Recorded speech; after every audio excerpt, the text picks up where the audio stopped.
सुरुवातीलाच एक अतिशय महत्त्वाची बातमी, यूपीएससी अध्यक्षांनी अचानक राजीनामा दिलेला आहे। खासगी कारणास्तव राजीनामा दिल्याची प्राथमिक माहिती मिळतेय।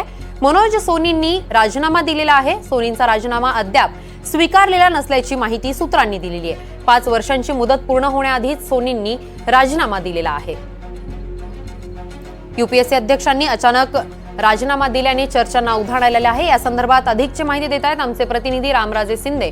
रामराजे, यूपीएससी अध्यक्षांनी राजीनामा दिल्याचं समजतंय, काय अधिकची माहिती आहे? बिलकुल, नेमकं ज्या वेळेस यूपीएससीच्या कारभारावर प्रश्नचिन्ह उपस्थित करण्यात आलेले आहे, पूजा खिडकर यांचं प्रकरण बाहेर आलेलं आहे आणि पूजा खिडकर यांच्या निमित्तानं अनेक अधिकाऱ्यांचं प्रकरण बाहेर आलेलं आहे, तेव्हा एक यूपीएससीच्या संपूर्ण गरिमावर सन्मानावर प्रश्नचिन्ह निर्माण झालेले आहेत आणि अशाच वेळी ही राजीनामा दिल्याची बातमी आपल्याला मिळते।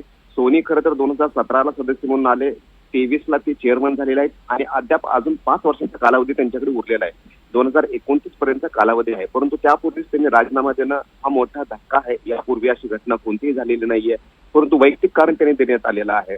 त्यामुळे परंतु आणखी एक दुसरी माहिती म्हणजे की राजीनामा जरी दिला असला तरी राजीनामा अजून ऍक्सेप्ट केलेला नाहीये, स्वीकारलेला नाहीये।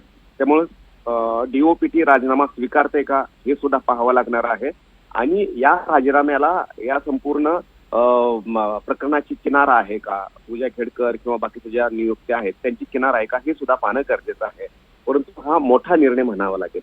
अगदीच रामराजे, धन्यवाद तुम्ही दिलेल्या सविस्तर माहितीसाठी।